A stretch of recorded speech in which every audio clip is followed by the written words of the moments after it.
Buon pomeriggio a tutti. Sostegno a distanza, io protagonista nel mio paese. Oggi siamo qui per raccontare, attraverso la voce di alcuni dei protagonisti, come una modalità semplice di aiuto può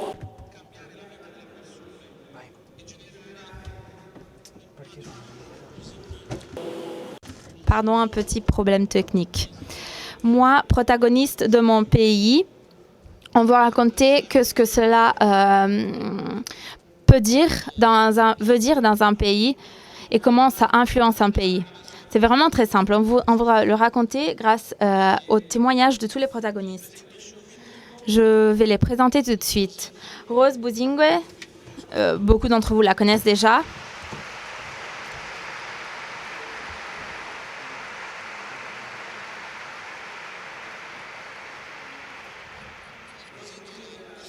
Elle est directrice du Meeting Point International, une organisation non lucrative en Ouganda qui est née en 1993, qui se trouve à Kampala et qui, grâce aussi à AFSI, soutient presque 1300 enfants et jeunes grâce au soutien à distance. Après, Lamas Maya, pardon.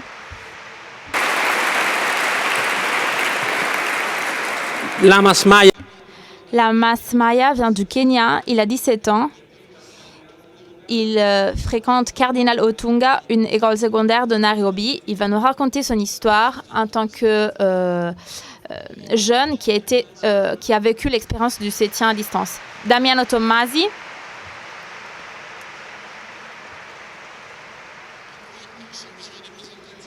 Il ne faut pas le présenter. Il est le président de l'association italienne footballeur.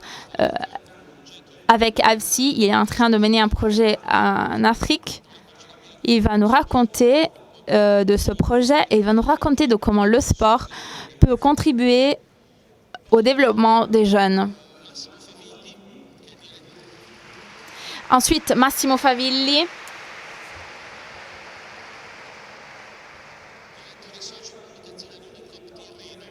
Il est le directeur des membres des communications de Unicop Tirreno.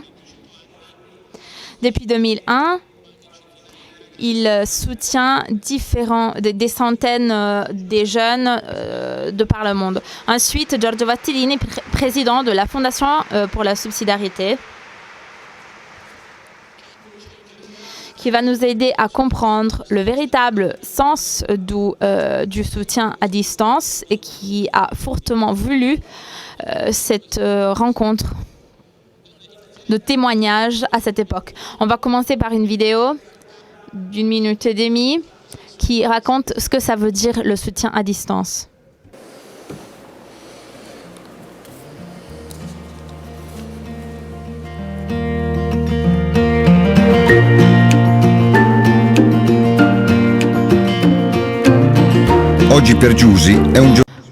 Aujourd'hui, pour Josie, c'est un jour spécial parce qu'elle a reçu une nouvelle surprise par Tabitha.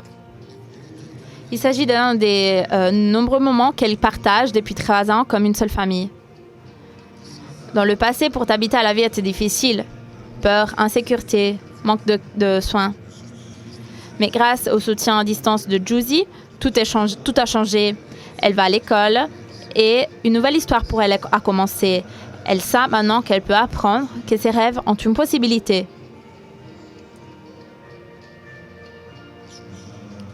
Mais il y a encore beaucoup d'enfants qui ont besoin d'être pris par la main. AFSI travaille pour bâtir un monde où les enfants puissent être les protagonistes de leur présent et de leur avenir.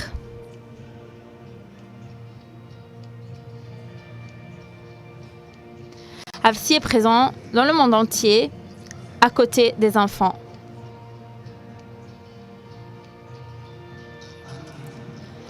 Toi aussi, tu peux aider un enfant à grandir et à croire en lui-même.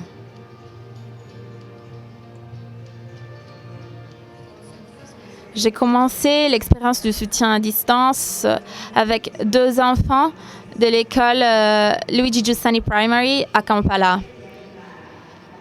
le fait de les voir arriver le matin avec leur uniforme, tout bien habillés si possible, mais surtout avec un grand sourire et avec une joie de commencer une journée à l'école, m'a donné une motivation certaine et solide pour continuer dans cette expérience de soutien. Toi aussi, tu peux changer le destin de Precious, Myriam, Rita, Ira et Hassan. On n'est jamais trop loin pour se rencontrer. Soutiens maintenant un enfant à distance avec AFSI.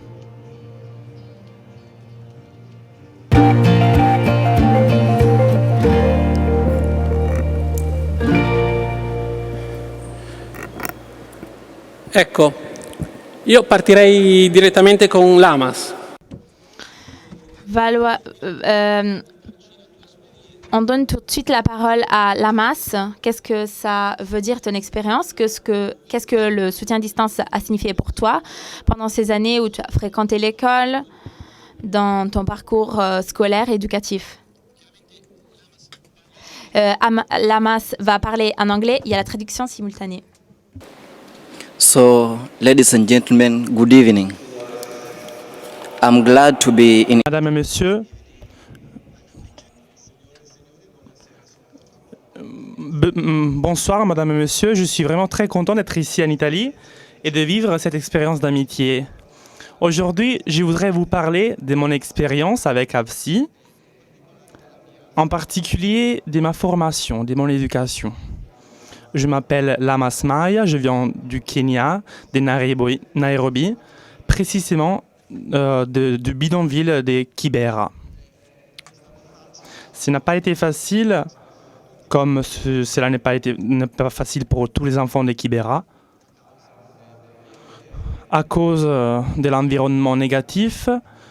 À Kibera, il y a des conditions hygiéniques et de santé vraiment très précaires pour l'eau et pour l'alimentation. Donc cela n'a pas été facile, et je peux le dire vraiment.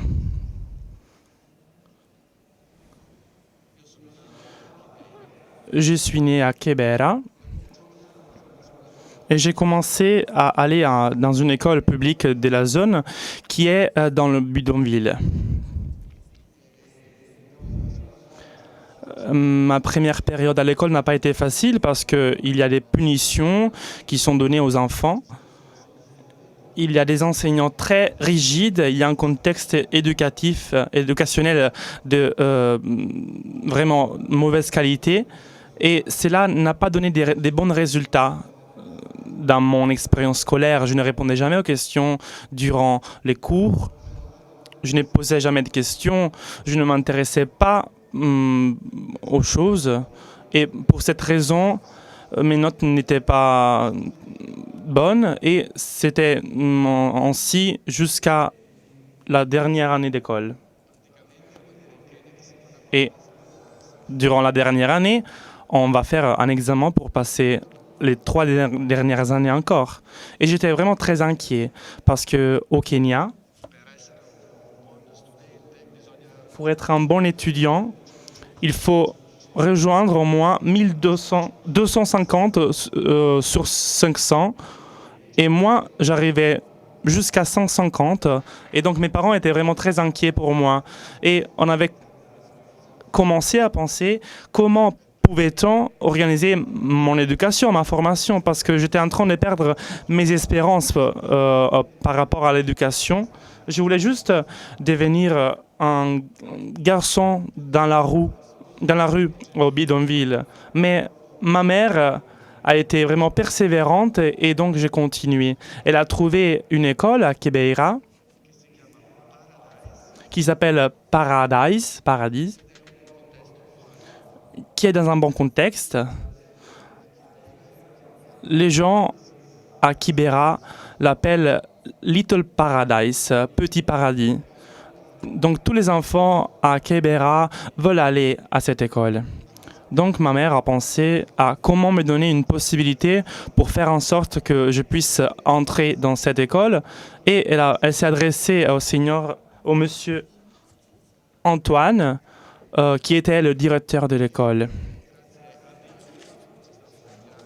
Et grâce à Dieu, il y a eu un miracle parce que j'ai obtenu un entretien pour entrer dans cette école. Mais quand je suis arrivé à faire cet entretien, ça ne s'est pas bien passé. Parce que je n'avais rien amené à cet entretien. Je n'avais pas eu le temps pour me préparer, pour réviser. Mes enseignants de l'école de Parawan n'étaient pas trop bien, donc je n'ai pas pu me préparer. Et donc, ça s'est mal passé. Mais M. Anton m'a donné quand même une possibilité d'aller à la Little Prince. Et il m'a dit, soit tu commences par la première année de collège, soit tu retournes à ta vieille école. Donc, étant donné que je voulais rester dans cette bonne école, la Paradise, j'ai décidé de reprendre de la 5e année, donc, avant le collège. Et là-bas, cette dernière année était vraiment très intéressante. Les études marchaient très bien. La formation donc était redevenue encore plus intéressante et la vie n'était plus si difficile. Il y avait à manger, il y avait des enseignants préparés, compétents et il y avait aussi des bons amis. Et madame et monsieur, c'est là que j'ai rencontré la psy qui m'a donné tous les soutiens à l'école.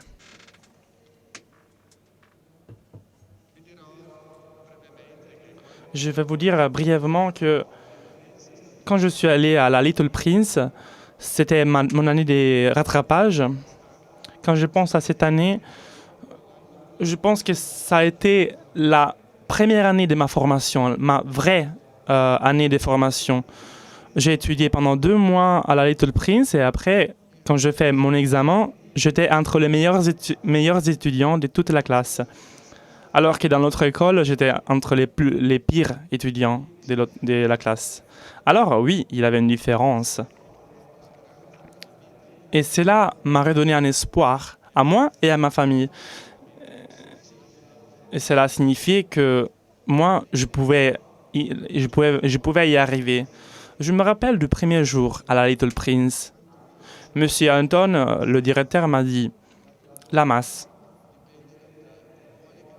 ta mère dépend de toi et elle veut que tu sortes. Du bidonville. Et il m'a dit, Lamas, tu peux le faire, tu peux y arriver. Cela m'a donné donc une bonne motivation quand je suis allé aux épreuves d'admission à la Little Prince et je me disais, oui, je peux y arriver, je peux le faire. Et donc cela m'a donné du bon encouragement, des bonnes forces pour aller à la Little Prince. Il y avait des bons enseignants, humbles, un milieu d'enseignement très compétent et bon. Et pour cela, j'ai commencé à m'améliorer à l'école. Je suis devenu l'un des meilleurs dans ma classe. Et cela démontre que je pouvais avoir un avenir grandiose pour ma formation. Madame et monsieur, ma vie a continué à la Little Prince ou à l'école Paradise. Et je me suis vraiment trouvé merveilleusement là-bas. Et j'ai pu continuer grâce à la générosité de la psy. Et mon frère, qui était dans une autre école,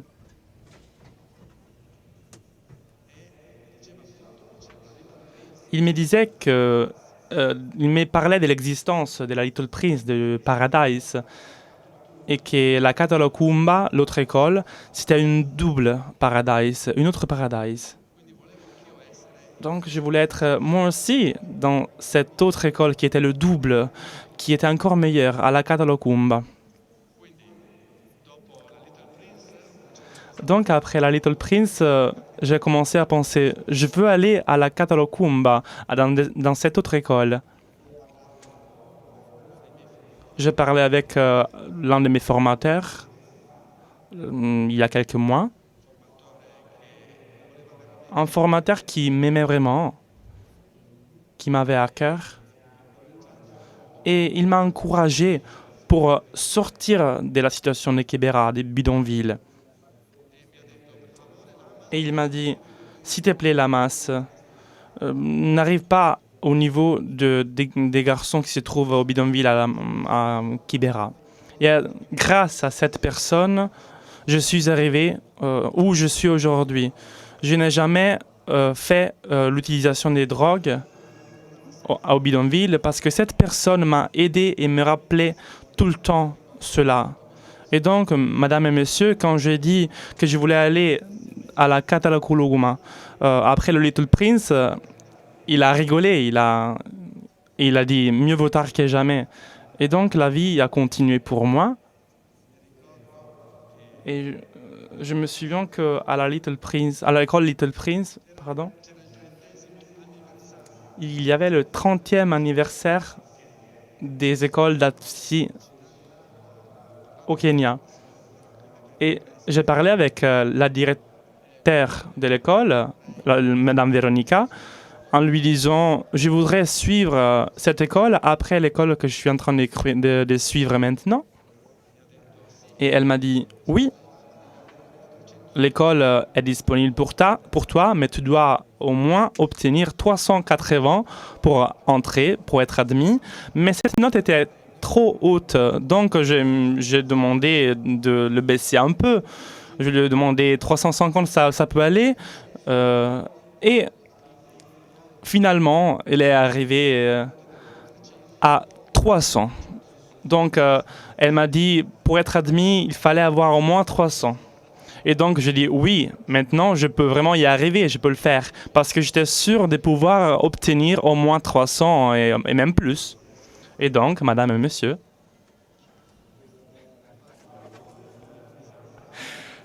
j'ai passé mon examen final et j'ai obtenu 350 comme point. 305, pardon. Et j'ai appelé madame Véronica, la directrice, et je lui ai communiqué cela. Merci vraiment. Et donc, en ayant été admis, j'ai appelé madame Véronica en lui disant que je pouvais au moins prendre 300 points ou plus. Et donc, en ayant obtenu 350, je me suis dit, bon, je peux aller à l'école. Mais il y avait un problème, le logement. Et donc, qu'est-ce qui s'est passé? Vous savez, je ne pouvais pas aller à l'école de Cardinal Optunga. Mais c'était mon rêve, cela. J'ai dû donc affronter la réalité. Et j'ai dû accepter que l'école Cardinal Optunga ne pouvait pas faire partie de mes plans. Donc, je me suis dit, non, je ne vais plus à l'école, je reste à la maison. Mais ma mère était très sévère, très rigide, et ne m'aurait jamais permis cette chose. Elle a recherché pour moi une école publique dans notre partie du pays, et madame et monsieur, je peux vous dire que les écoles publiques au Kenya ne sont pas bonnes. Donc, cela valait dire que je devais retourner avant d'aller à Little Prince. Je me souviens qu'à l'école, qu'au lycée, la première semaine, il y avait la sonnette et je marchais lentement vers ma classe. Il y avait des gens dans mon école et ils me disaient « Pourquoi tu marches ?» Parce que monsieur Anton de la Little Prince, il nous disait toujours « Il ne faut pas courir, on peut marcher ».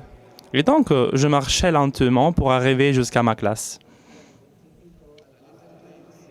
À la Little Prince, il nous disait toujours « Demandez-vous toujours pourquoi quand vous ne comprenez pas quelque chose. » Et donc, je demandais à la personne de l'école « Pourquoi dois-je courir ?»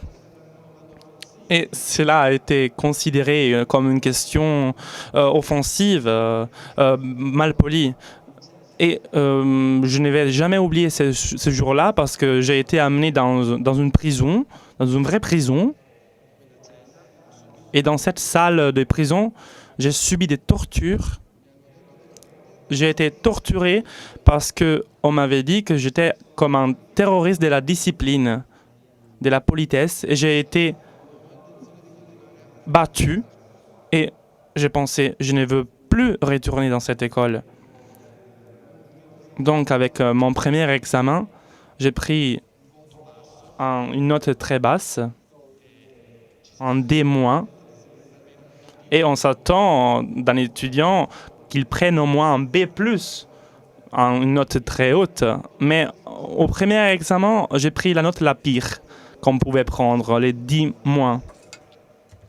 Et c'était une chose très mauvaise pour moi, pour ma famille et moi. Et madame et monsieur, cela a continué pendant beaucoup d'années, pendant beaucoup de mois, jusqu'à quand j'ai obtenu mon semestre. Et à la fin de l'année, j'ai obtenu un E comme note. Donc la note la pire. J'ai été vraiment l'étudiant le plus mauvais de la classe. Et la situation donc était catastrophique. Donc mon enseignant m'a dit « Mais t'étais si bien à l'école primaire, qu'est-ce qui se passe maintenant ?» C'est que les enseignants ici, ils sont vraiment trop rigides, trop durs. J'étais terrorisé en classe, je ne posais jamais de questions. Et cela m'a amené à ne pas être bien à l'école et en notes pendant toute l'année. Et la dernière fois, j'ai obtenu la note la plus basse, la pire. Et cela est devenu une préoccupation, une inquiétude pour ma mère. Elle a commencé donc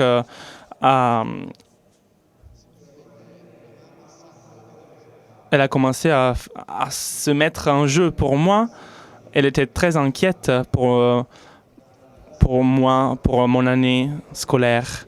Elle est allée auprès de la directrice, Véronica, en lui disant « Mon fils ne va pas bien à l'école, il a obtenu une mauvaise note, un E à l'école. » Et Véronica lui a dit « Mais quel est le problème? Il allait très bien à l'école avant. » Et donc, Madame Véronica m'a appelé pour un autre entretien à la Cardinal School. Un double paradise, donc, comme je disais avant. Ça ne s'est pas bien passé, mais ils m'ont quand même donné la possibilité de commencer la première année chez eux. Et depuis quand j'ai commencé à aller à la Cardinal Optunga, je vais très bien. Je suis l'un des meilleurs de ma classe et je suis vraiment très reconnaissant à AVSI pour ce voyage. Parce que c'est grâce à eux que je suis ici, où je suis. Et donc, merci à AVSI, que Dieu vous bénisse. Et merci à vous pour m'avoir écouté. Merci. Thank you.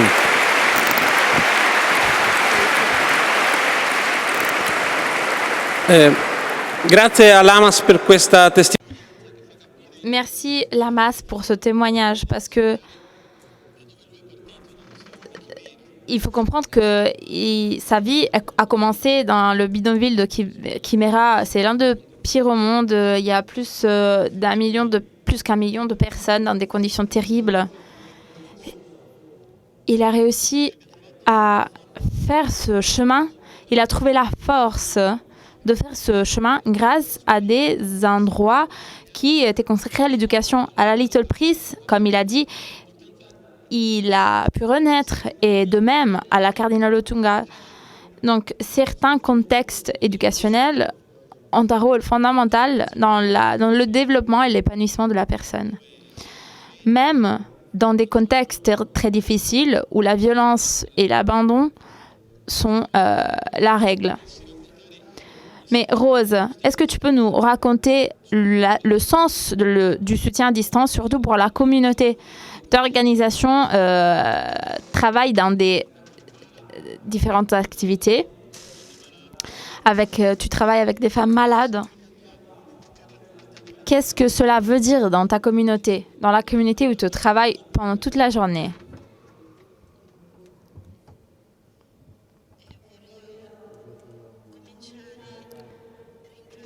Je voudrais commencer en remerciant avec mon corps AVSI et le mouvement de communion et de libération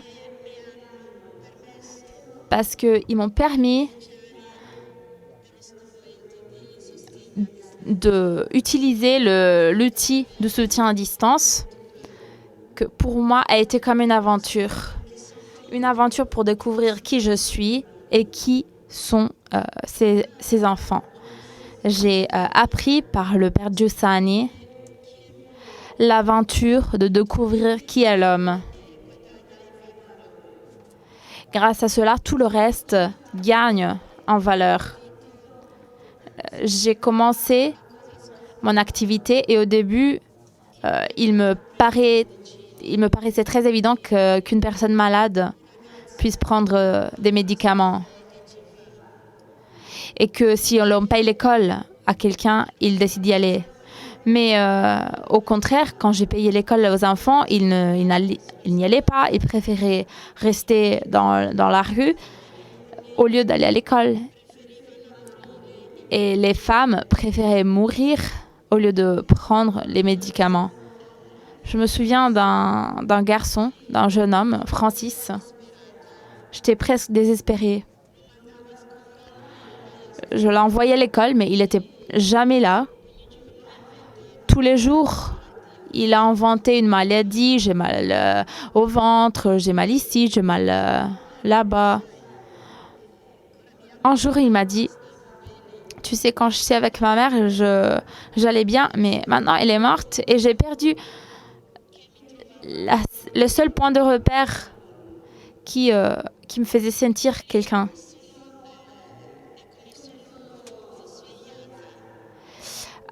À ce moment, c'est comme si je me suis réveillée. Le père Giussani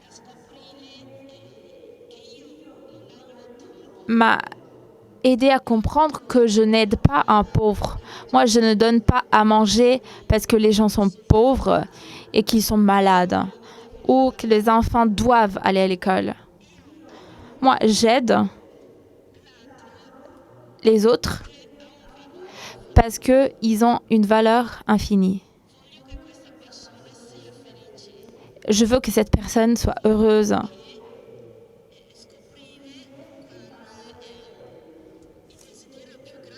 Je veux découvrir quel est son plus grand désir.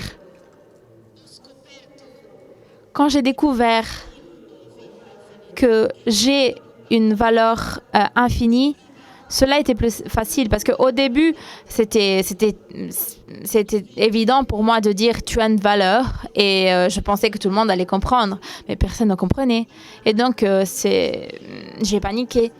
Giussani m'a sorti de cette crise. Il m'a fait découvrir que cette valeur, c'est toi-même. Je pensais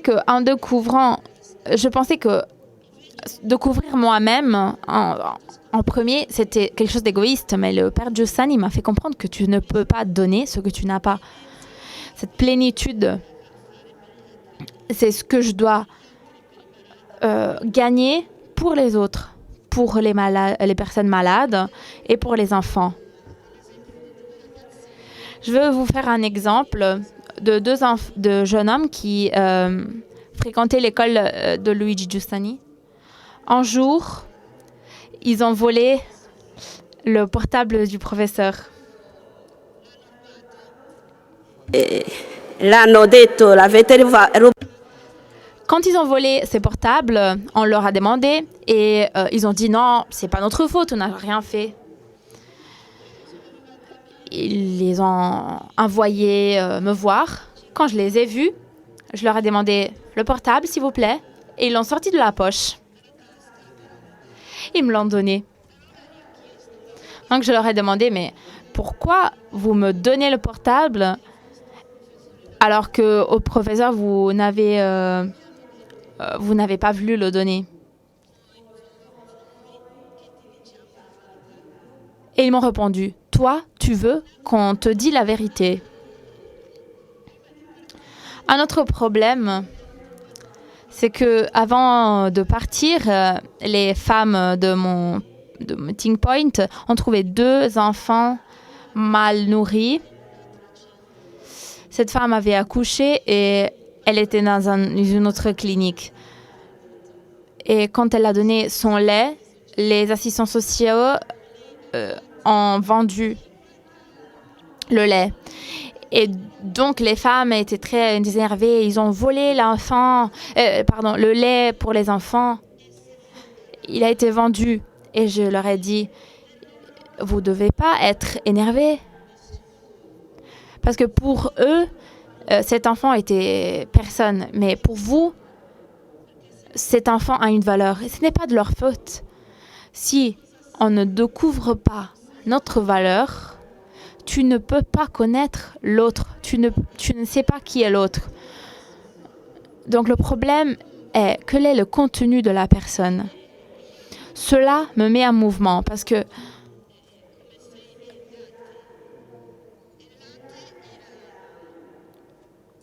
qu'il ne s'agit pas que d'un problème du lait. Le lait est juste un outil. C'est l'outil grâce auquel je peux dire à cet enfant, tu as une valeur infinie. Tu ne consistes pas en ce lait. Tu es plus que ce lait. Je prends soin de toi et je découvre qui tu es. Et mon contenu est le même contenu que celui de cet enfant. Et je ne peux pas culpabiliser les autres qui ont vendu le lait de l'enfant. Quand je suis arrivée ici, ils m'ont envoyé une photo qu'ils sont en train de presque le noyer avec du lait.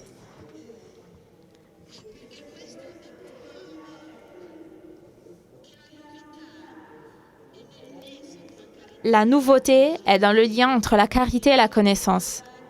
Cela me fait regarder l'autre pour ce qu'il est, vraiment, et non pas pour son apparence. Il faut toujours faire la différence entre ce qui semble être et ce qui est. Il faut regarder avec les yeux d'un autre. Toi, tu n'es pas le portable que tu as volé ou le lait que je te donne. Cette aventure qu'on a découvert ensemble, les femmes de mon activité, c'est ce que nous a permis ce que ça a permis aux femmes de désirer l'école que vous voyez à l'écran. Elles ont désiré une école qui soit belle. Une école où on peut enseigner des mathématiques et découvrir notre valeur. Enseigner de l'histoire et découvrir notre valeur. Et c'était amusant parce que moi, je voulais un hôpital. Et elles m'ont répondu, non. Toi, tu vas former une infirmière et un médecin. La dernière excuse, c'était le manque d'argent. J'ai commencé en remerciant AFSI parce que je suis comme un enfant qui ne sait pas marcher et qui essaye de marcher tout seul.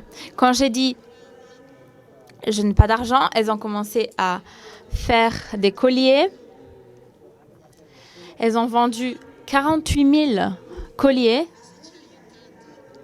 AFSI nous a aidés et le profit nous a permis de construire la première partie de l'école.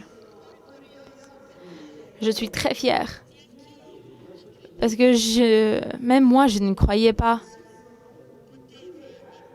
au fait qu'un enfant pouvait apprendre des maths et en même temps découvrir sa valeur.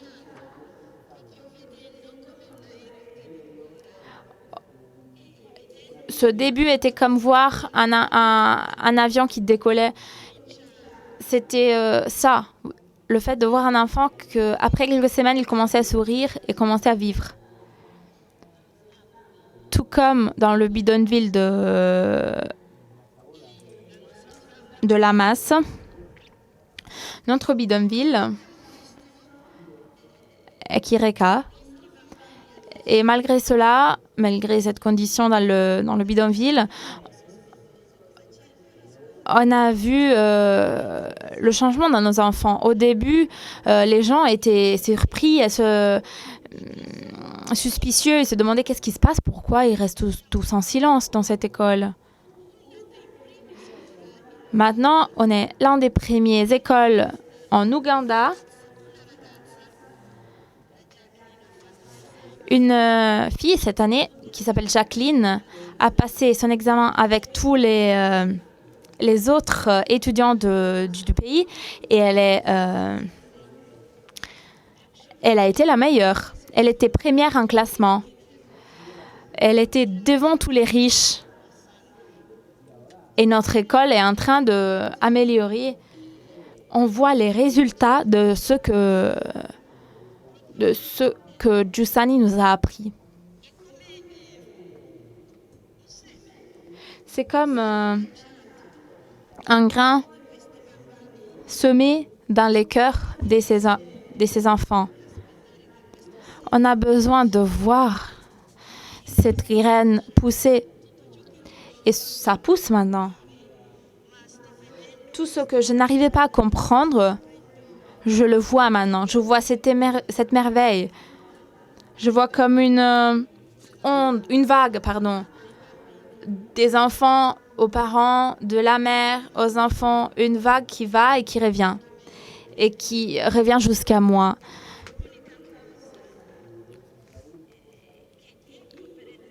Parce que la seule chose que je dis pour éduquer ces enfants est « viens avec moi ».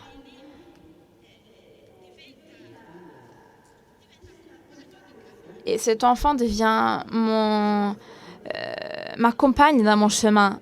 Et je lui dis « je ne suis pas la vérité. Moi, je suis la vérité. Viens avec moi ». Il me corrige et je le corrige.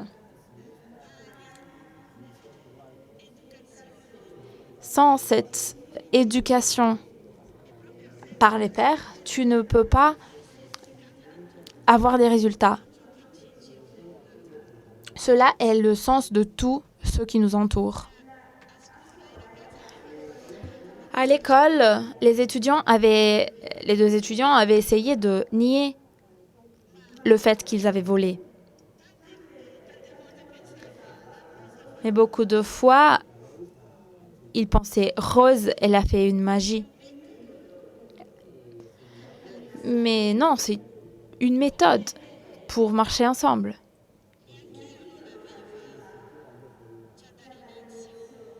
Parce que moi non plus, au début, je ne savais pas que l'école aurait pu avoir ce type de fruits. Donc, je remercie Gianpaolo avec tout mon cœur parce que je lui ai toujours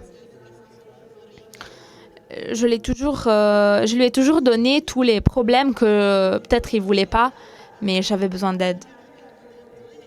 Je lui avais dit, je veux construire une petite école.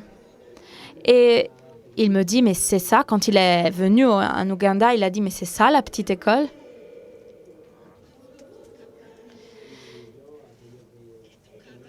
C'est ce que j'ai dû comprendre grâce à l'éducation de Don Giussani. Je compris qui est l'homme, c'est-à-dire un rapport, une relation grâce à laquelle tu es important.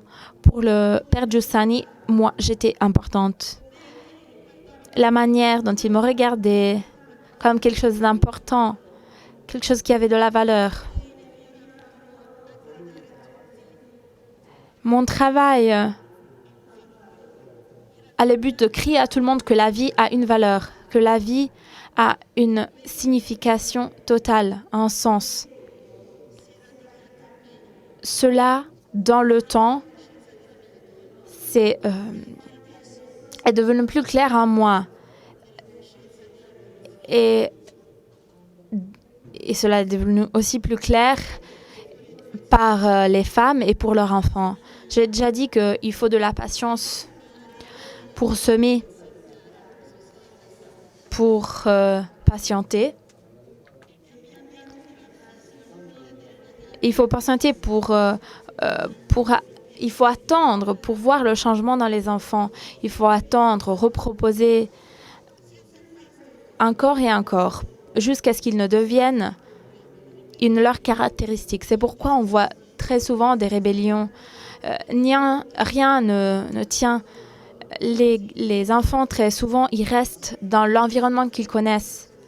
Mais s'ils commencent à développer une conscience de leurs valeurs, leur horizon s'ouvre et ils comprennent ce qu'ils doivent étudier et ils obtiennent de meilleurs résultats. Dans la matière qu'ils sont en train de travailler. Je voulais aussi remercier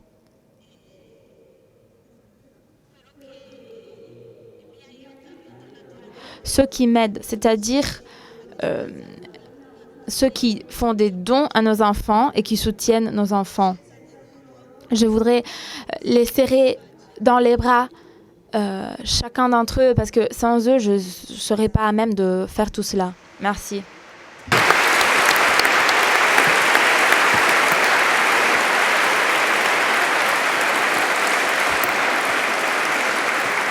Grazie Rose. Merci Rose. Pendant que Rose parlait, vous voyez la Luigi Giussani Secondary School, une école très belle, qui est vraiment un diamant, construite avec la contribution des femmes des Roses, et qui, avec les donations, avec les dons, on a contribué à la construction de l'école, et ils se sont vraiment mis en jeu pour la construction de l'école, même sur le point de vue de la didactique. Et comme même Rose le disait, paradoxalement, dans ces pays, le contexte éducationnel est vraiment très compétitif. Et s'il n'y a pas de bonnes notes, on ne peut pas accéder à des écoles secondaires et ainsi de suite aux universités, etc. Et il y a une situation extrême dans laquelle les étudiants sont poussés à avoir de très très bonnes notes pour accéder à d'autres écoles. Sinon, on est en dehors de la possibilité de faire un parcours éducationnel normal. Mais tout cela, comme Rose le disait, a été possible même dans un contexte en partant de ce qu'elle disait, c'est-à-dire de la découverte de soi, de la valeur de soi-même et de l'autre. Je demanderai à Massimo Favilli, qu'est-ce que cela signifie pour vous? Vous êtes une entreprise, une coopérative. Qu'est-ce que cela signifie? À partir de 2000 ans, vous faites partie des AFSI, donc depuis assez longtemps. Qu'est-ce que cela voulait dire pour les consommateurs qui sont avec vous et pour les personnes qui travaillent avec vous? Bonsoir à tous et merci pour l'invitation et pour nous donner l'opportunité d'amener notre témoignage pour l'activité des souteneurs. Je voudrais vous dire juste brièvement qui est Unicoop Tirreno, qui sont des coopératives de supermarchés en Italie surtout. Je voudrais avant partir à travers une anecdote que j'ai vécue quand en septembre dernier, j'ai participé avec AFSI à un voyage à Kampala, en Ouganda, et on a visité les écoles à partir du début, les écoles qu'on a vues dans la vidéo. Les écoles qui naissent de la misère et qui sont merveilleuses, colorées, vivantes, propres, vécues. Et cela a eu vraiment un impact extraordinaire. Et en restant dans l'école primaire, j'ai demandé au directeur de l'école qui avait dit aux étudiants qui avaient des personnes qui soutenaient l'école qui arrivaient, qu'est-ce qu'ils savaient de ces personnes qui soutenaient l'école? Des personnes qui leur permettaient de poursuivre les écoles. Et eux, ils étaient curieux, ils étaient vraiment curieux de connaître ce monsieur. Ils l'appelaient le monsieur Unicoop Tirreno en rigolant. Et nous, on a 171 soutiens avec AFSI par an. À partir de 2001, on a donc soutenu des milliers d'enfants avec AFSI et une quarantaine d'enfants, on les a en Ouganda. Et donc, ces étudiants étaient vraiment curieux de connaître le monsieur Unicoop Tirreno. Donc, je fais une petite blague et je dis oui, je suis le monsieur Unicoop Tirreno, que j'étais le bienfaiteur qui venait d'Italie. Mais bon, la blague a duré juste 1 minute et après, je leur ai raconté que la coopérative n'est pas une personne, mais c'est l'ensemble de personnes, une association qui prévue prévoit 600 000 personnes dans l'Unicoop Tirreno, par exemple. Voilà, je crois que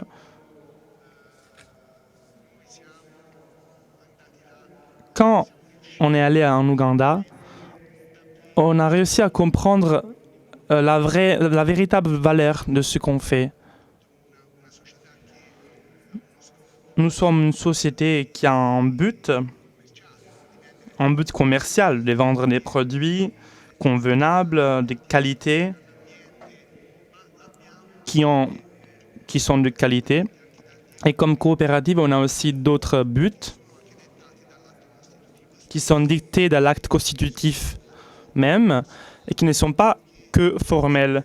Mais ce sont des actes qu'on poursuit même dans la recherche de pouvoir intervenir dans des initiatives et soutien dans des pays en voie de développement et dans des situations particulières où il y a une nécessité très forte pour aider les catégories qui ont le plus besoin.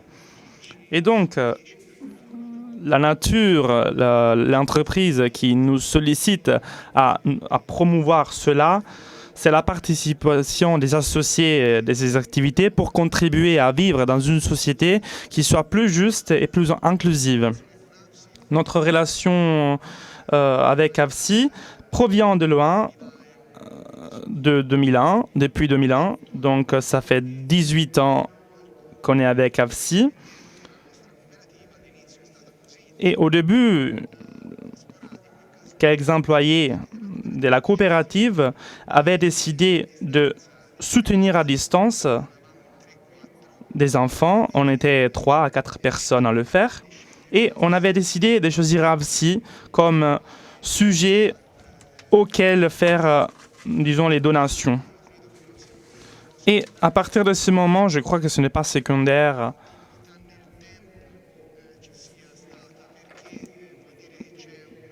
Parce qu'il y a eu une continuation dans le temps à travers un respect mutuel des rôles et entre AFSI et nous, la coopérative. Pour nous, AFSI est quelque chose qui nous garantit de tous les points de vue que la coopérative ne fait pas ce type d'activité comme action de marketing social, mais comme partage. Et c'est un parcours qu'on a activé et qu'on compte avec le temps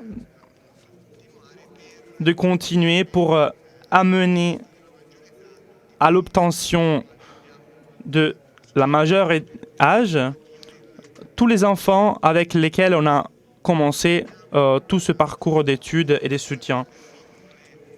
Mais comment avons-nous fait à passer des premiers 3-4 soutiens à un nombre si élevé?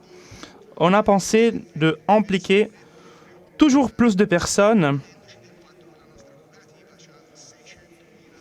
en pensant au fait que notre coopérative a 600 000 associés. Donc, on a fait un parcours, on a eu une idée. On accumule des points dans notre société. Et donc, jusqu'à ce moment-là, avec ces points qu'on a cumulés, c'était possible d'obtenir un bénéfice personnel, donc des prix, des bons, réductions. Mais on a donc essayé d'insérer dans ce catalogue, avec les points qu'on pouvait accumuler, une chose qui permettait de promouvoir, de soutenir quelqu'un à distance. Donc un avantage qui n'était pas que personnel, mais aussi pour les personnes qui en avaient besoin. Certainement, la coopérative faisait quand même sa partie en cela. Elle transformait donc les points en valeur économique, elle redoublait sa valeur. On donnait donc un support, un soutien concret à cette base sociale qui avait décidé de donner ses propres points, fidélité. Les fidèles clients qui ont donné les points se sont ont été 4408 personnes à avoir donné leur propre point et soutenir les personnes à distance. Je crois que cela est un nombre qui s'ajoute, est un chiffre qui s'ajoute et qui donne valeur aux données économiques qui nous ont permis de soutenir ces 171 enfants. Et pour parler avec eux des projets de solidarité, pour leur faire comprendre aux clients, aux fidèles, et avoir des retours si nombreux, était un engagement et est un engagement,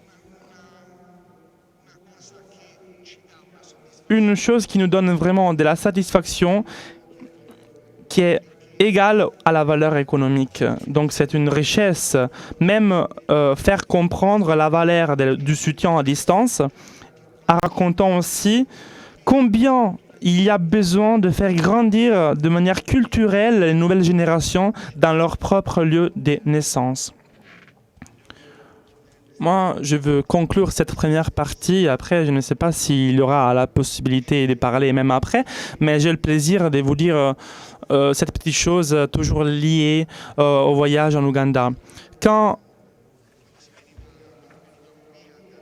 on est parti de la visite aux écoles, une madame qui travaillait à la cantine de l'école, mère de 2 enfants qui allaient à la première classe, à la primary school, donc à l'école que je visitais, cette mère a voulu me rencontrer personnellement et m'a pris dans ses bras.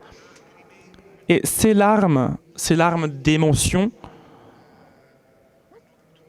ont eu pour moi un sens, une signification encore plus profonde de toutes les sensations que j'avais accumulées jusqu'à ce moment-là, et je vous garantis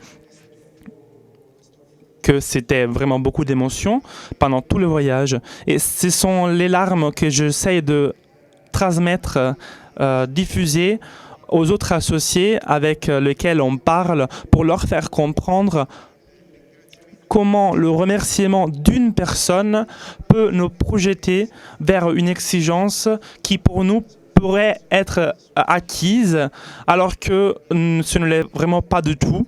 Alors que c'est la chose la plus importante pour garantir un avenir pour les enfants.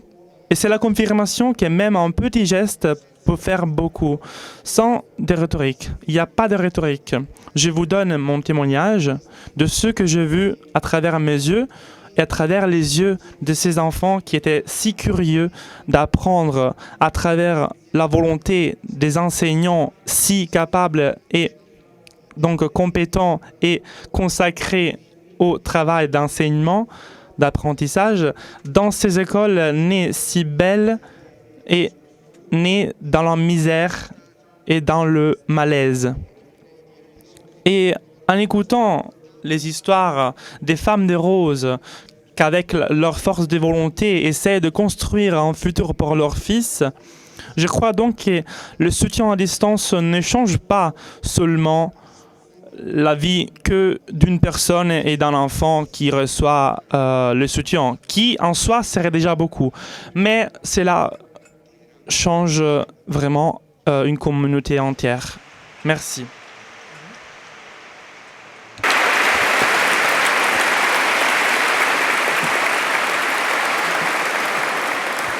Adesso chiederei a Damiano Tomasi di raccontarci. Je demande donc à Damiano Tomasi de nous raconter ce qu'ils ont fait en Ouganda. Une collaboration est née avec eux. C'était un peu casual au début, mais on s'est rendu compte qu'on avait beaucoup de points communs. Et par exemple, de comment le sport peut aider à faire développer ces enfants, à les faire grandir.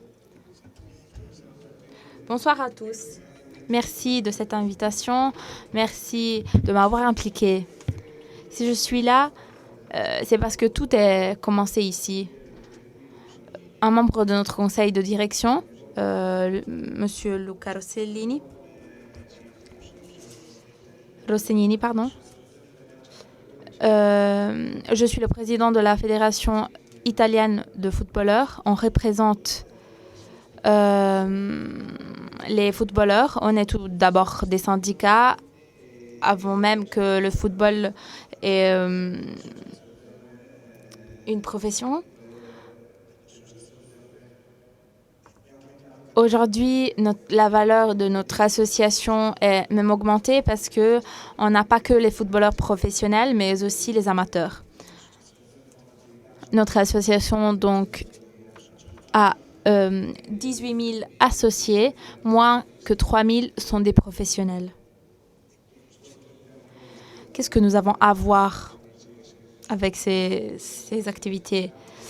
Quelques-uns nous disent qu'on devrait être juste un syndicat et qu'on représente des personnes privilégiées. Mais il y a un monde qui communique grâce à un ballon. Luca a connu l'expérience de Rose ici, l'expérience de la Don Giussani High School.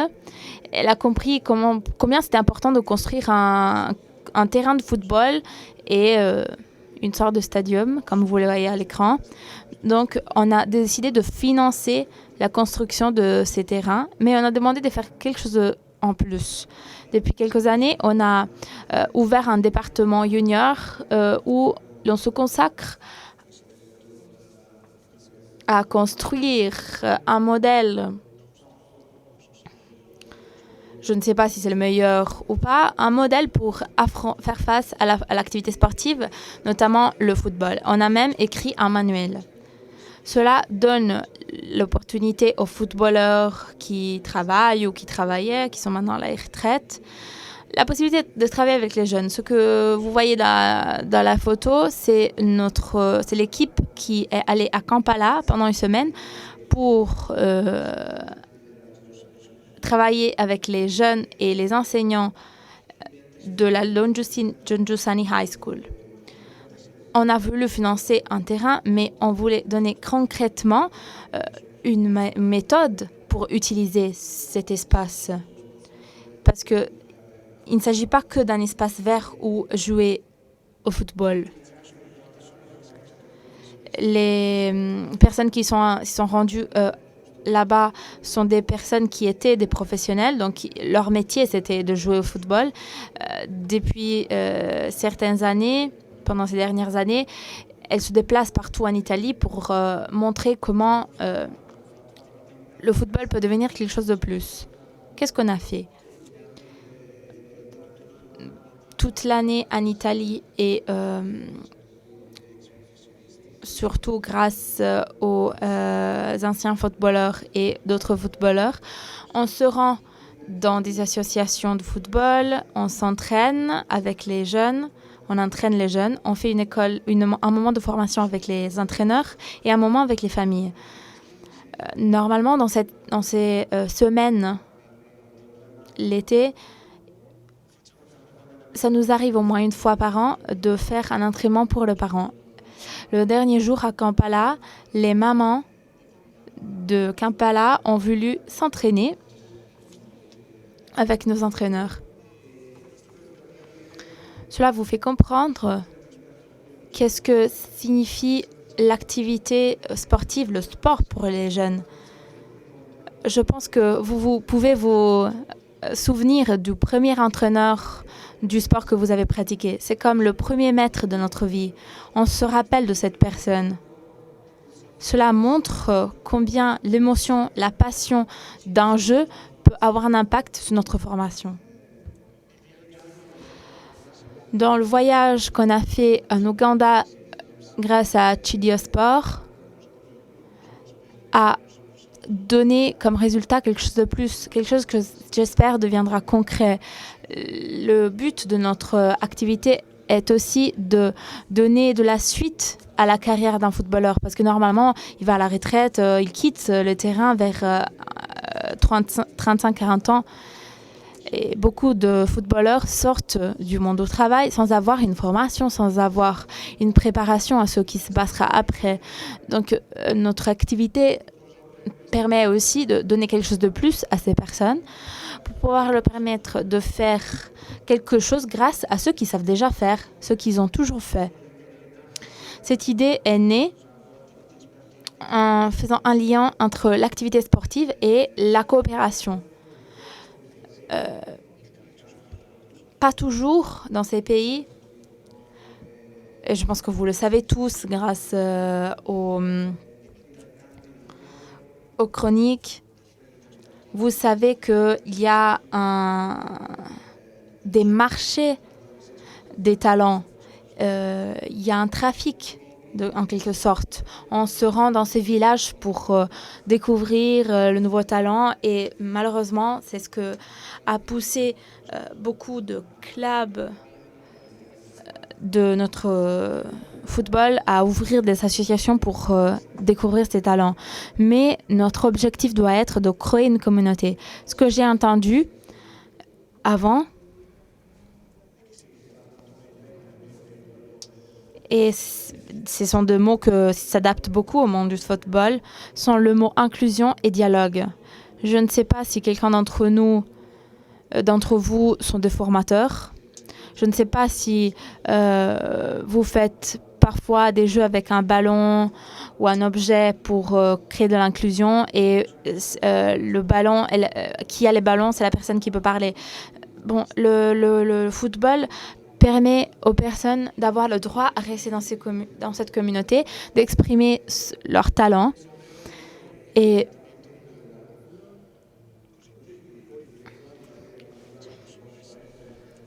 l'élimination des barrières culturelles grâce au football dans des pays qui sont physiquement loin de nous, mais qui parlent le même langage grâce à ce jouet, grâce à la balle, au ballon, ça sera encore plus facile. La motivation de les motivations de ces jeunes étaient claires pour les entraîneurs qui sont allés là-bas. Ils comprenaient l'activité sportive en tant que méthode. Dans nos activités, on fait toujours un lien entre des mots et des gestes techniques. La confiance est liée au passage de la balle. On passe la balle à ceux dont on a confiance. Le geste technique du passage, parfois on ne passe pas bien la balle parce que peut-être on cache un manque de confiance dans notre coéquipier. Le courage, pour nous, est lié au dribbling. Ceux qui connaissent le football savent que tout geste a une valeur technique, mais il faut aussi une raison pour le faire. Très souvent, on parle du sport comme une manière de comprendre comment vivre, et cela est vraiment clair pour nous.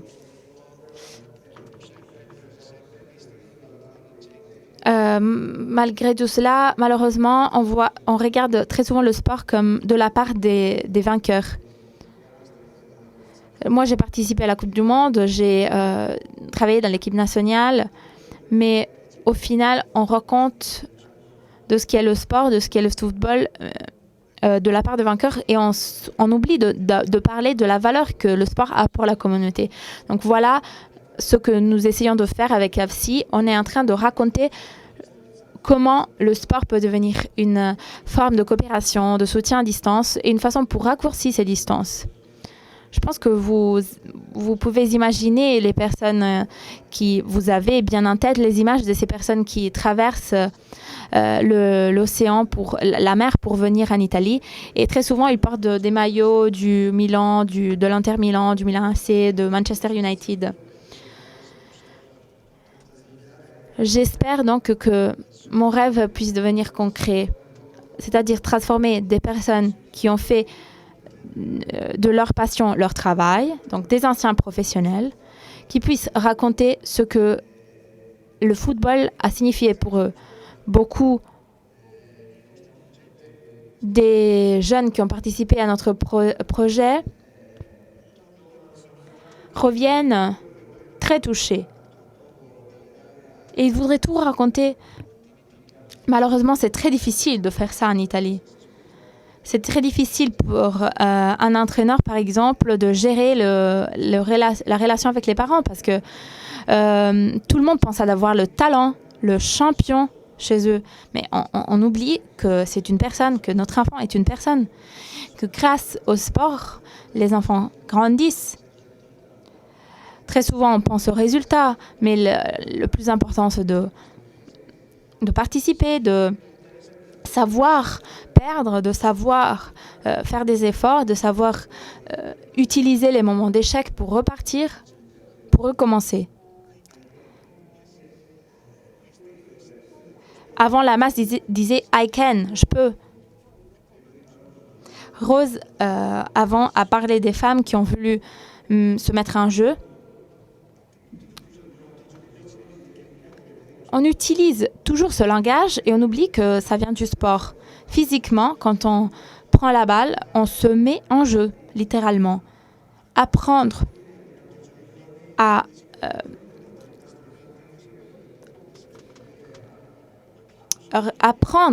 affronter ces défis pourrait aider toutes les personnes qui vivent dans ces endroits, dans ces conditions, et aussi ceux qui vivent ici, dans nos conditions, qui oublient ce que le sport a pu signifier.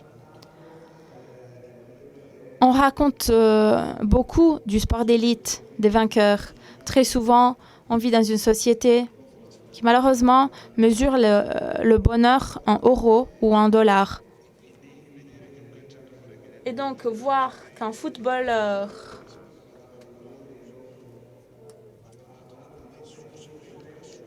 dans le monde du football est important. Rose a parlé de comment c'était fondamental de faire découvrir la valeur.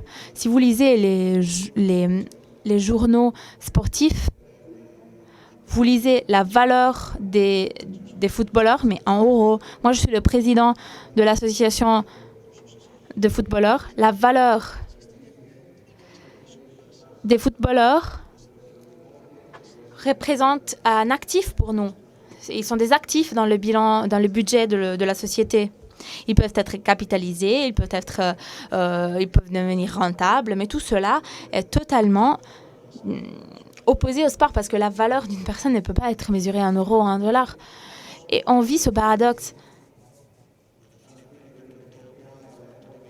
Et donc, ce que nous donnons, c'est beaucoup moins de ce qu'on gagne quand on vit ces expériences. Je suis vraiment fière d'avoir une grande équipe d'anciens professionnels, anciens footballeurs qui décident d'exporter l'une des excellents produits italiens, c'est-à-dire le football, et qui ont compris l'importance du sport et du sport comme forme de dialogue, puis surmonter toute barrière. L'un des participants est Simone Perrotta, l'un des anciens champions du monde italien, un symbole du football italien. Il est totalement convaincu de ce que je vous ai dit. Il partage nos valeurs et est en train de raconter un différent type de sport et de football parce qu'il ne parle pas en termes de millions et des milliards, mais il parle du football dans un monde où le maillot du Juventus, de l'Inter Milan et de Milan AC, c'est un souvenir que les gens prennent comme exemple. Je remercie Rose et j'espère qu'on aura la possibilité de construire d'autres campings comme celui de Kampala.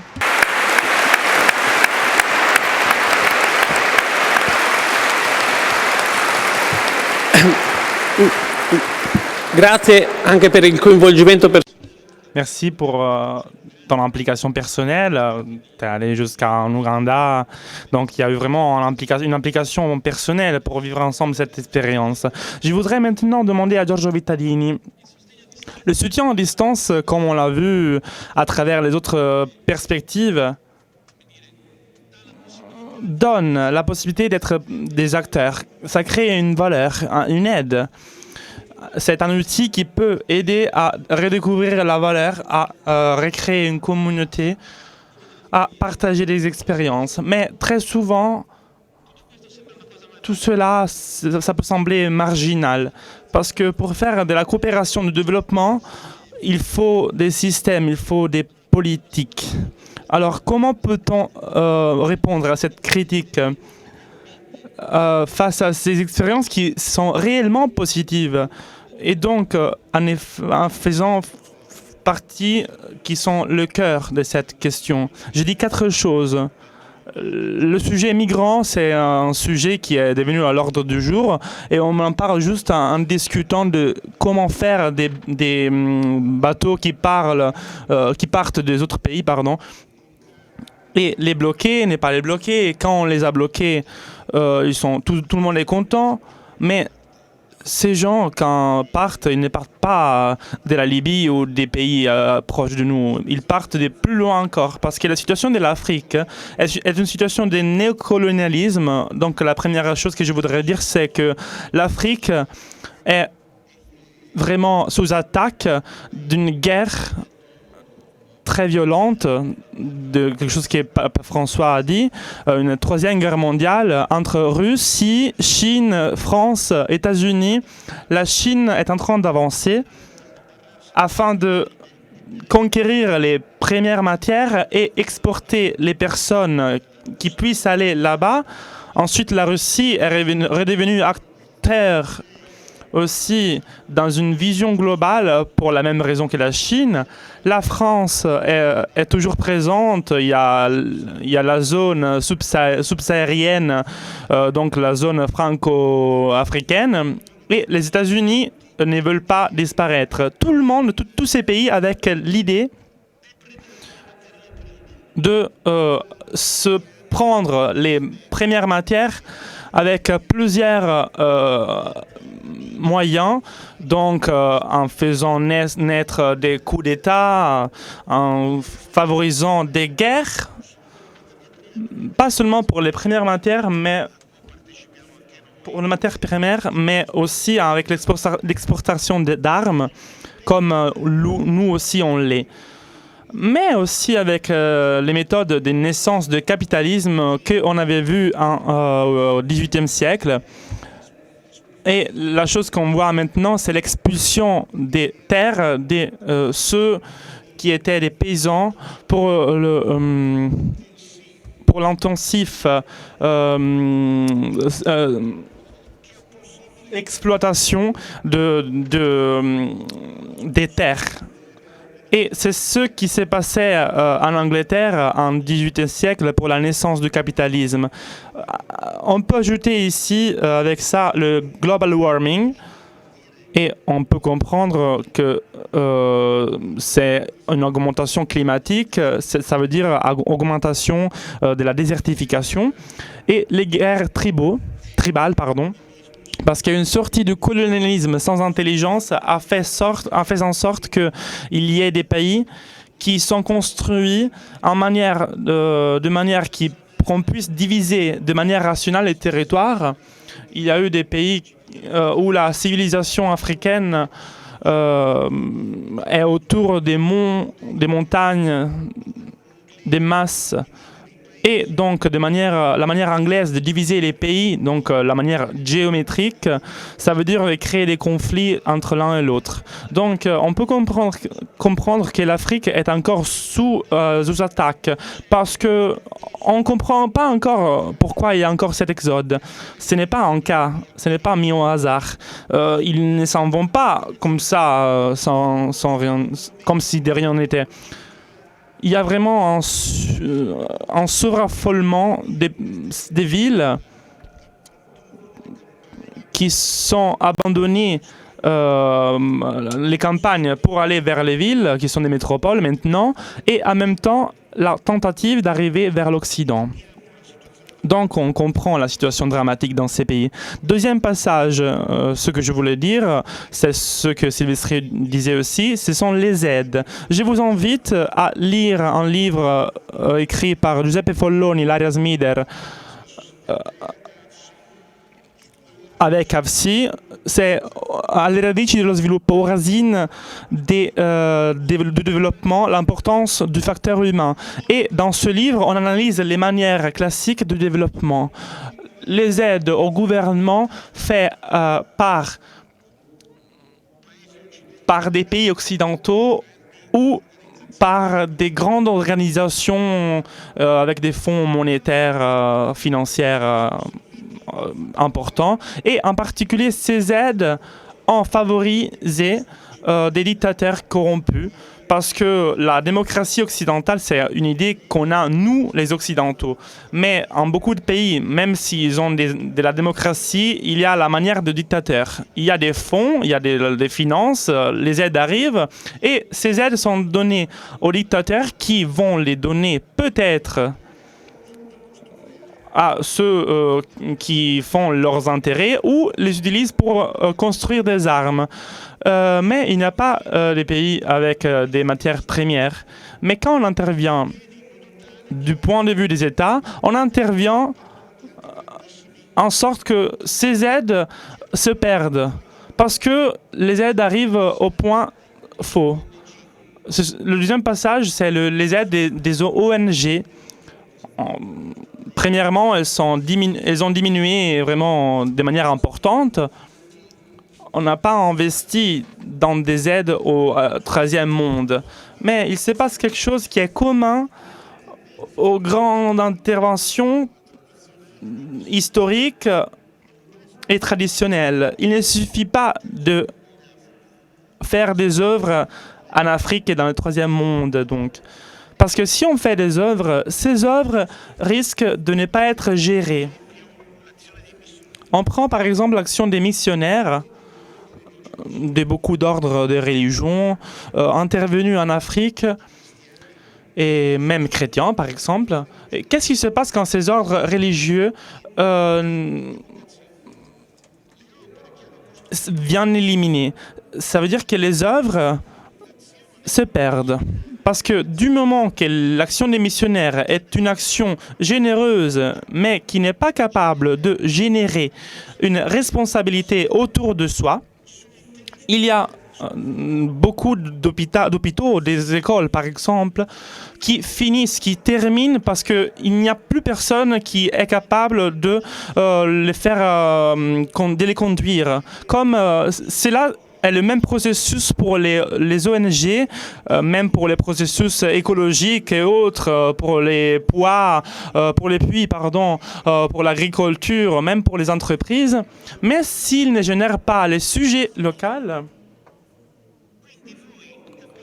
ils terminent. Donc, il faut comprendre que même l'intervention, pas seulement statale, mais qui intervient dans les territoires avec une réalité religieuse, catholique, laïque aussi, cela laisse le temps qu'ils trouvent. Cela donc n'est pas important parce que cela ne génère pas quelque chose d'important. Je parlais avec un entrepreneur qui avait fait un projet dans un pays de l'Afrique qui était géré par des religieux. Les religieux étaient en train de vieillir, il n'en reste qu'un, et on se pose la question de comment on peut aller de l'avant. Mais quand ces personnes finissent, quand il ne reste que zéro, tout s'écroule. Donc, troisième passage, l'intervention de l'AFSI, donc le soutien à distance, est quelque chose d'absolument nouveau, non seulement dans le plan de l'histoire, mais aussi sur un profil général. Essayons de l'analyser. Premièrement, la modalité est vraiment très simple. Elle recueille des fonds de personnes de l'Occident développé, des personnes qui ne sont pas des organisations grandes, mais ce sont juste des gens simples. Et ils demandent aux personnes de donner des chiffres normaux qui vont dans un point clair. Sûrement dans un point où ce n'est pas gâché. Ça veut dire les familles. Ils donnent des sous, de l'argent aux familles. Mais même ici, par exemple, pour les personnes qui font la collecte, la banque alimentaire, Mais si ces interventions vont aux familles pauvres, ils risquent d'être des interventions qui sont gâchées pour d'autres choses. Le consumisme est partout. Je me souviens, il y a 30 ans, en Amérique latine, en Amazonie, je voyais des baraques avec une télévision. Donc, cette intervention, je disais, est une intervention finalisée pour payer les études. Donc, ce n'est pas gâché parce que c'est une intervention qui est liée directement au parcours éducationnel de la personne. Donc, vous comprenez que c'est une intervention vraiment très intelligente. 24 000 soutiens à distance, 24 000 personnes éduquées pendant toute la période jusqu'à l'obtention du diplôme final avec des sous sécurisés et des sources sécurisées qui ont sûrement un objectif. Donc, c'est une intervention objective. Il faudrait dire, mais si on ne gâchait pas beaucoup d'argent en des questions inutiles, et si on ne discutait pas seulement dans des choses inappropriées, dans la sécurité sur les ports, par exemple, et si on investissait l'argent véritablement chez eux et chez eux, mais pas pour les mépriser, mais vraiment pour les aider. Si on parlait de 2 400 000 € en les aidant avec l'éducation du mois, ce que Caron dit être les points cruciaux du meeting de ce type, avec la construction de sujet. Cette intervention de l'AFSI avec le soutien à distance aide à construire des personnes, des sujets physiques qui peuvent être les acteurs de l'Afrique. Parce que ce sont des personnes qui étudient, qui ont à cœur une éducation, qui prennent une responsabilité, qui apprennent un métier. Cela est l'intervention du futur, de l'avenir.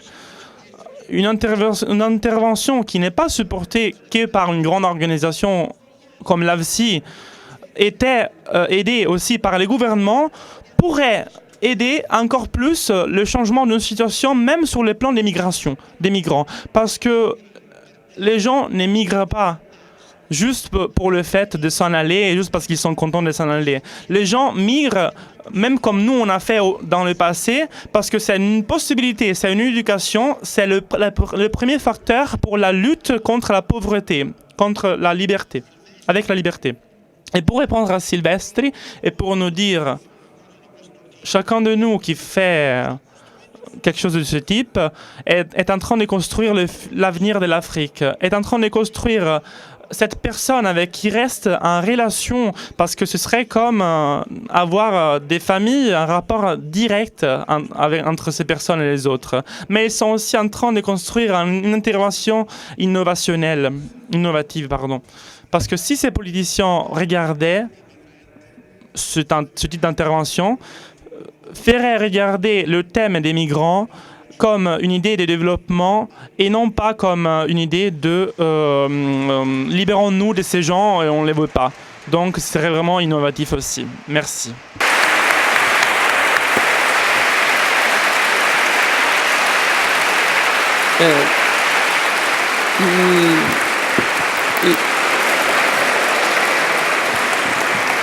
Les paroles.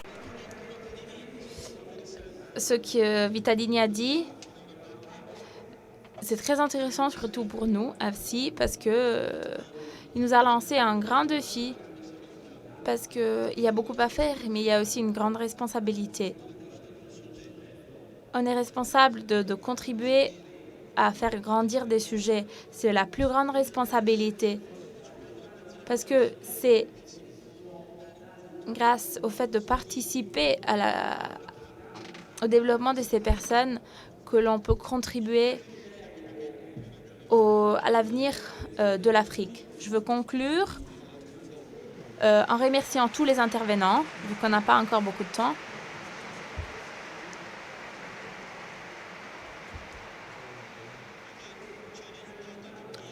Parce qu'ils nous ont permis de comprendre de différents points de vue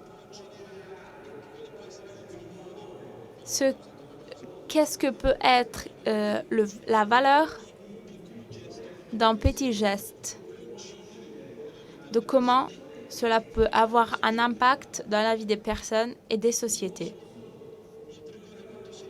J'ajoute seulement 2-3 choses. Dans le stade de Avsi, vous trouvez une installation qui montre le ciel sous Kibera, c'est-à-dire un théâtre à Kibera. Il s'agit de quelques élèves qui ont soutenu à distance, qui ont fait l'expérience de mettre en scène Dante dans les bidonvilles. Et vous pouvez comprendre encore mieux ce qu'on a vu aujourd'hui. Banca Intesa, aussi une banque italienne, a une initiative de crowdfunding pour des jeunes au Kenya. Et vous pouvez y participer. Et en dernier lieu, c'est quelque chose que j'ai pensé alors que Vitalini parlait. L'une des choses qui m'a toujours touchée à propos du soutien à distance et dont je me rends compte depuis quelques années, surtout grâce au dernier voyage que j'ai fait au Rwanda et en Burundi, il y a des groupes d'anciens enfants qui sont maintenant des adultes et qui ont des rôles importants aujourd'hui dans la communauté. Maîtres, enseignants, médecins, ils travaillent dans l'État. Ils sont d'une quelque manière la classe dirigeante du pays. Et ils sont très reconnaissants de l'aide qu'ils ont reçue parce que comme la masse, ils ont pu étudier. Et maintenant, ils restituent ce qu'ils ont reçu à leur pays. Mais à nous aussi, parce que beaucoup d'entre eux, ils commencent à participer à des associations et des groupes et ils travaillent AFSI de manière gratuite. Ils deviennent bénévoles pour AFSI parce qu'ils sont devenus conscients de ce qu'ils ont reçu et ils veulent le restituer. Cela est l'un des plus grands signes de l'importance et la valeur du soutien à distance. Recevoir ce que des citoyens italiens, de groupes de personnes, des groupes de fraternité, des écoles ont pu donner. C'est vraiment un signe fondamental. Je vous invite, bien évidemment, à participer à ce type de projet, le soutien à distance, parce que vous participez à quelque chose de plus grand et ça donne une grande contribution au-delà de beaucoup de discours. Et je vous remercie pour l'attention que vous avez eue pendant cette rencontre. Je dois aussi vous donner cette annonce. Le meeting existe grâce aux dons de nous tous. Je vous invite aussi à donner une partie d'argent dans les kiosques caractérisés par un corps rouge et qui disent Donna Ora. Merci, bonne soirée.